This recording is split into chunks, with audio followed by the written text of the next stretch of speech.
ආයුබෝවන්. Infinity lab YouTube නාලිකාව අද ඔබව සාදරයෙන් පිළිගන්නවා. මම රන්දුනු මාත් එක්ක අද තියෙනවා සුජිත සර්. ආයුබෝවන්. ඔව්.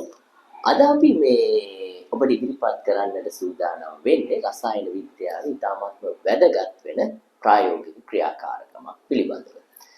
ඒ තමයි මේක ඇත්තටම 9 ශ්‍රේණියේ දරුවන්ටත් ඒ වගේම 12 ශ්‍රේණියේ දරුවන්ටත් ගොඩක් වැදගත් වෙනවා.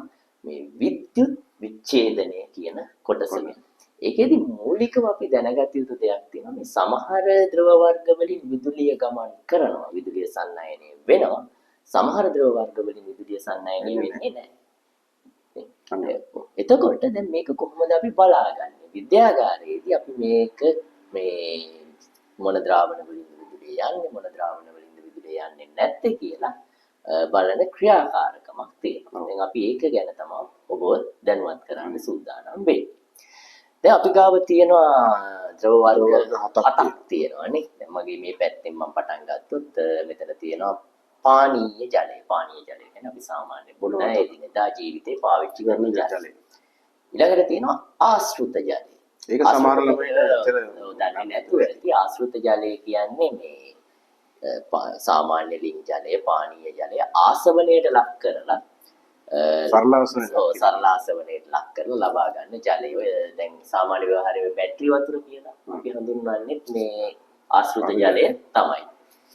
ඊළඟට තියෙනවා මෙතන ලුණු ද්‍රාවණයක් සහ සීනි ද්‍රාවණයක් තියෙනවා. ඒක උත්තරගේ පැත්තවල තියෙනවා. මේ පැත්තේ තියෙනවා දැන් මෙතන පෙට්‍රල් තියෙනවා උලන්ට අඳුරගන්න පුළුවන් වෙයි. එතකොට මෙතන තියෙනවා සල්ෆියුරික් අම්ල ද්‍රාවණයක්. මෙතන තියෙනවා සෝඩියම් හයිඩ්‍රොක්සයිඩ් ඒ කියන්නේ බෂ්ම ද්‍රාවණය. ඒ කියන්නේ අපි හැම එකම නියෝජනය වෙන්න විදියට ඒ කියන්නේ අම්ල බෂ්ම ලවණ පානීය ජලය, ආශ්‍රිත ජලය, ලවණ වර්ග තියෙනවා. එතකොට ඒ කියන්නේ අයනික සංයෝග තියෙනවා, සහ සංයුතික සංයෝග තියෙනවා, හයිඩ්‍රෝකාබන් තියෙනවා. හැමෝම නියෝජනය වෙන්න විදියටම මේ ද්‍රව හත අරන් තියෙනවා. ද්‍රව හත අරගෙන තියෙනවා. දැන් මේ ද්‍රව තුලින් විදුලිය ගමන් කරනවද නැද්ද කියලා බලා ගන්න අපි ගාව තියෙනවා ගැලොමීටර්. මැද බිඳු ගැලොමීටර්. එතකොට 9 වෝල්ට් බැටරිය. ඊට අමතරව කාබන් කූරු දෙකක් සම්බන්ධ කරනවා මේ ද්‍රාවණය තුලට ඇතුල් කරන්නේ. එතකොට මේ ද්‍රාවණය තුලට යොදන කාබන් කූරු අපි නමක් පාවිච්චි කරනවා ඔබටනේ. ඉලෙක්ට්‍රෝඩ කියන. එතකොට කාබන් ඉලෙක්ට්‍රෝඩ දෙකක් අපි මේ කාර්යය සඳහා යොදාගෙන තියෙනවා. එතකොට දැන් මේ කරන්න කලින් අපි කතා කරමු විදුලිය ගමන් කරන ද්‍රාවණ වලට අපි නමක් කියනවා විද්‍යුත් විච්ඡේදය කියලා. විදුලිය ගමන් කරන්නේ නැති ද්‍රාවණ වලට අපි කියනවා විද්‍යුත් අවිච්ඡේදය කියලා. එතකොට විදුලිය ගමන් කරන ද්‍රාවණ විද්‍යුත් විච්ඡේදය, විදුලිය ගමන් නොකරන ද්‍රාවණ විද්‍යුත් අවිච්ඡේදය. එතකොට මේ ද්‍රාවණ හතෙන් අපිට බලා ගන්න පුළුවන් මොනවාද විද්‍යුත් විච්ඡේදය සහ මොනවාද විද්‍යුත් අවිච්ඡේදය කියලා බලන්න තමයි අත්‍තරම හදන්නේ. ඒකෙන් අපිට පුළුවන් ඊට පස්සේ දැන් මේ හත නෙමෙයි ඕනම ද්‍රාවණයක අපි දැන් මෙතන පරීක්ෂා නොකරන එකක් වුණත් විද්‍යුත් අවිච්ඡේදයක්ද විච්ඡේදයක්ද කියලා අඳුර ගන්න පුළුවන්. එහෙමනම් අපි මේ ටික කරලා බලමු කොහොමද විද්‍යුත් විච්ඡේදයද අවිච්ඡේදයද කියලා මේක. ඔව් දැන් අපි එහෙමනම් බලමු මේ තියෙන ද්‍රාවණ හත කොයි විදිහටද විද්‍යුත් විච්ඡේදයද අවිච්ඡේදයද කියලා. ඔව් මුලින්ම මම ගත්තේ පානීය ජලය. අපි සාමාන්‍ය බොන වතුර. එතකොට බොන වතුර කියන එක විද්‍යුත් විච්ඡේදයක්ද අවිච්ඡේදයක්ද කියලා අපි බලමු. එතකොට මේ දැන් දාවණයක් මේ කියන්නේ මේ විදුලිය යනවා නම් මේ පේන ඔබට පේනවා ඇති දැන් ගැලොනෝමීටරේ කටුවේ උත්ක්‍රමණයක් තියෙනවානේ. එහෙමනම් පානීය ජලය කියන්නේ විද්‍යුත් විච්ඡේදයක් කියලා අපිට සලකන්න වෙනවා. හොඳයි දැන් අපි බලමු ආශ්‍රිත ජලය කියන එක විද්‍යුත් විච්ඡේදයක්ද අවිච්ඡේදයක්ද කියලා නේ.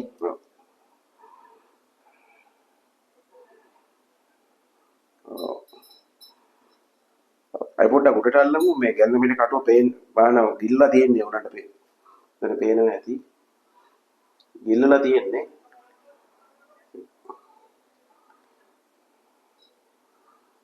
ගැලොමීටර් කටුව මේ බලන්න මේ උත්ක්‍රමණයක් වෙන්නේ නැහැ.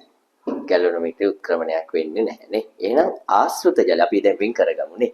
වෙනම ආශ්‍රිත ජලයේ විද්‍යුත් අවිච්ඡේදය. නමුත් පානීය ජලයේ විද්‍යුත් විච්ඡේදය. ඊළඟට මේ ලුණු ද්‍රාවණය. බලමු ලුණු ද්‍රාවණය කියන එක විද්‍යුත් විච්ඡේදයද අවිච්ඡේදයද කියලා. ඔව් ඉතාලම හොඳ විද්‍යුත් විච්ඡේදයක් නේ. ප්‍රබල විද්‍යුත් ඉතාලම හොඳ විද්‍යුත් විච්ඡේදයක් ලුණු ද්‍රාවණය. ඔව් දැන් අපි මේ සීනි සීනි ද්‍රාවණය අරගත්තේ. අපි බලමු සීනි ද්‍රාවණය තුලින් විදුලිය ගමන් කිරීමක් සිද්ධ වෙනවද කියලා. අපිට පේනවා මේ ගැලොනෝමීටරේ බිඳුව ආසන්නයේ තමයි තියෙන යාන්තම් නිකන් ඒක හැබැයි සලකන්න බෑ අපිට. සරකුත් ධාරාවක් කියලා ධාරාවක් ගන්න බෑ බිඳුව ආසන්නයේ තියෙන්නේ. ඒ නිසා සීනි කියන එකත් අපිට විද්‍යුත් අවිච්ඡේදයක් කියලා තමයි සලකන්න වෙන්නේ. එතකොට සීනි ද්‍රාවණයත් විද්‍යුත් අවිච්ඡේදයක්. ඊළඟට අපි බලමු පෙට්‍රල් තුලින් විදුලිය ගමන් කිරීමක් සිදු වෙනවද නැද්ද කියලා. ඉල්ලලා තියෙන්නේ මේ බාන ගැලොමීටර ගැලොමීටර හෙලවෙන්නේවත් නැහැ. ඒ කියන්නේ පෙට්‍රල් විද්‍යුත් අවිච්ඡේදයක්. ඊළඟට අපි සල්ෆියුරික් අම්ල විද්‍යුත් විච්ඡේදයද අවිච්ඡේදයද කියලා අපිට දැන් බලා ගන්න පුළුවන්. ඉතාම ප්‍රබල මේ විද්‍යුත් විච්ඡේදයක් අම්ල. ඊළඟට අපි අන්තිම භස්මයක් තියෙනවා සෝඩියම් හයිඩ්‍රොක්සයිඩ් කියන භස්මය අපි බලමු මේ කොයි විදිහට හැසිරෙයිද කියලා. ඒකත් ප්‍රබල විද්‍යුත් විච්ඡේදයක්. ඉතාම හොඳින් ගැලොනෝමීටර කටුව උත්ක්‍රමණය වෙනවා. දැන් අපි බැලුවා මේ තියෙන ද්‍රාවණ හත දැන් අපි වෙන් කරගෙන තියෙනවා විද්‍යුත් විච්ඡේදය අපිට 4ක් ආවා විද්‍යුත් අවිච්ඡේදය 3ක් ආවා.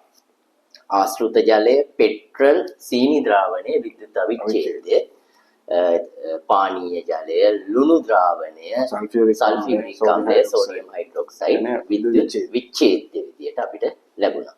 දැන් මෙතනදී මේ තියෙන ද්‍රාවණ හතරෙම තියෙන විශේෂ දේ තමයි සචල අයන තියෙනවා. කියන්නේ ගමන් කරන්න චලනය වෙන්න පුළුවන් අයන ද්‍රාවණය තුල තියෙන. එතකොට සචල අයන තියෙනවා නම් ඒ තුලින් විදුලිය ගමන් කරනවා. එන එක විද්‍යුත් විච්ඡේදයක් වෙනවා. එතකොට සචල අයන තියෙන විද්‍යුත් විච්ඡේද විදියට අපිට සලකන්න පුළුවන් පානීය ජලය, අම්ල, භස්ම, ලවණ කියන අයනික සංයෝගවල මේ ජලීය ද්‍රාවණ දැන් ලුණු කියන්නේ අයනික සංයෝගයක ජලීය ද්‍රාවණය. ඒ වගේම හයිඩ්‍රෝකාබන් වර්ග සහ සංයුගවල ජලීය ද්‍රාවණ ආශ්‍රිත ජලය විද්‍යුත් අවිච්ඡේද විදියට අපි සලකනවා. එතකොට මෙතනින් එහාට අපිට කතා කරන්න තියෙන්නේ මොනවා ගැනද? විද්‍යුත් විච්ඡේදය ගැන. එතකොට විද්‍යුත් විච්ඡේදය යොදාගෙන අපි විද්‍යුත් විච්ඡේදන ක්‍රියාවලිය සිද්ධ කරලා ඒවැ ප්‍රතිඵල කොහොමද කියන එක තමයි අපිට ඊළඟට බලන්න තියෙන්නේ. දැන් ඒක කරන්න කලින් වැදගත්ම දේ තමයි අපි දැන් මූලික දේ තමයි මේ කලේ. ඒ කියන්නේ ඔයගලන්ට ඒ මොකද විද්‍යුත් විච්ඡේදයක් සහ විද්‍යුත් අවිච්ඡේදයක් මොකක්ද කියලා හඳුනා ගන්න පුළුවන්. ඒ හඳුනා ගැනීම තමයි දැන් අපි කරේ. එතකොට අපිට දැන් පුළුවන් කිසියම් ද්‍රාවණ ටිකක් දුන්නොත් මේක විද්‍යුත් විච්ඡේදයක්ද මේක විද්‍යුත් අවිච්ඡේදයක්ද සරලව හඳුනා ගන්න පුළුවන්. දැන් අපි දැන් ගැලොනෝමීටරයක් පාවිච්චි කරලා හඳුනාගත්තා. අපිට ගෙදර ගැලොනෝමීටර එකක් නැත්නම් මේ ගෙදරදී මේ වගේ දෙයක් කරන්න ඕන නම් අපිට අර අඩු වෝල්ටේජතාවය කියන පොඩි බල්බ් එකක් වගේ පාවිච්චි කරලා LED බල්බ් එකක් වගේ ගන්න ඕන නැත්නම් ඔය සූපැතුම් පතක අන්න ඒ වගේ එකක් ගන්න AC එක කරගන්න පුළුවන්. දැන් ගෙදර මල්ටිමීටරයක් තියෙන එක උනත් පාවිච්චි කරන්න පුළුවන්. හොඳයි අද දවසේ මම හිතනවා ඔබ හොඳින් ඉගෙන ගන්න ඇති විද්‍යුත් විච්ඡේදය සහ විද්‍යුත් අවිච්ඡේදය පිළිබඳව. ඒක හොඳට මතක තියාගන්න. විද්‍යුත් විච්ඡේදයක් වෙන්නේ සචල අයන සහිත ද්‍රාවණයක්. විද්‍යුත් අවිච්ඡේදයක් වෙන්නේ සචල අයන නොමැති ද්‍රාවණයක්.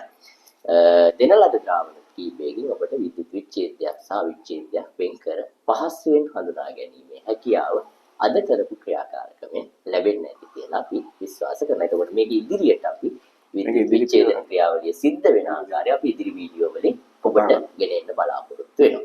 එහෙමනම් අද දවසේ අපේ වීඩියෝ නරඹුවාට ඔබට ගොඩක් ස්තුතියි. ඊළඟ වීඩියෝ එකකින් අපි තවත් මේ විද්‍යුත් විච්ඡේදන ක්‍රියාවලිය ගැන ඔබට තොරතුරු ගෙනෙන්නට බලාපොරොත්තු වෙනවා. එහෙමනම් එතෙක් ඔබට ආයුබෝවන්. Subscribe to my channel.